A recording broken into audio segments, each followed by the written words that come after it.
समझते हैं, लेकिन मेरा एक सच था जो कोई नहीं जानता था। मेरी पत्नी अनिका भी नहीं। मेरी बीवी अनिका मुझसे प्यार नहीं करती थी। उसे तो मुझसे शादी करने के लिए भी मजबूर किया गया था, लेकिन उसने हमारे रिश्ते की मर्यादा पर कभी आंच नहीं आने दी। लेकिन उसकी बहन और उसकी माँ अनिका को उकसाने में कोई कसर नहीं रखते थे।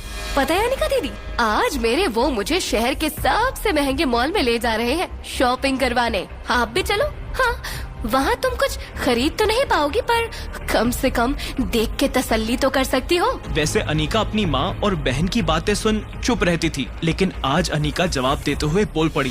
भाग्या, बहुत हुआ। बड़ा घमंड है ना तुम्हें तुम्हारे पति की 2 नंबर की कमाई पे। आज मैं तुम्हें जवाब दूंगी। अनिका ने अपनी बहन और उसके पति को चैलेंज दे दिया कि आज मॉल में उनका जितना भी बिल आएगा, अनिका उससे ज्यादा की शॉपिंग करेगी। पर ये होना असंभव था, इसलिए मैंने अनिका से कहा, क्या कर रही हो अनिका? हमारे पास इतने पैसे नहीं है, मैं तो कुछ भी नहीं दे पाऊंगा। तुमसे मुझे उम्मीद भी नहीं है। मैं अपना क्रेडिट कार्ड यूज करूंगी, लेकिन भाग्या का मुंह तो मैं बंद करवा के रहूंगी। हम लोग भाग्या और उसके पति के साथ मॉल पहुंच गए और खरीदारी शुरू कर दी। और जोश जोश में अनिका ने पूरे 10 लाख की खरीदारी कर ली। लेकिन बिलिंग के समय कुछ ऐसा हुआ कि अनिका के होश उड़ गए।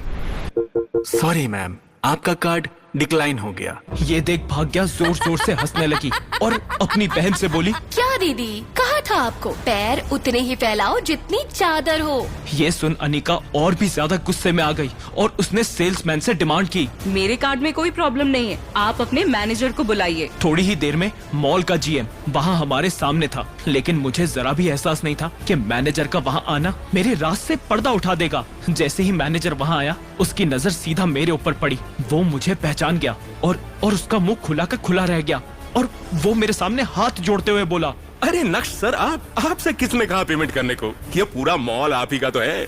जानना चाहते हैं कि आखिर क्यों मैनेजर ने ऐसा कहा? ये सुन क्या रिएक्शन था भाग्या, उसके पति और मेरी पत्नी का? क्या जो मैनेजर ने कहा वो सच था? और क्या था मेरा वो राज जिससे थे सब अनजान? जिन सभी सवालों का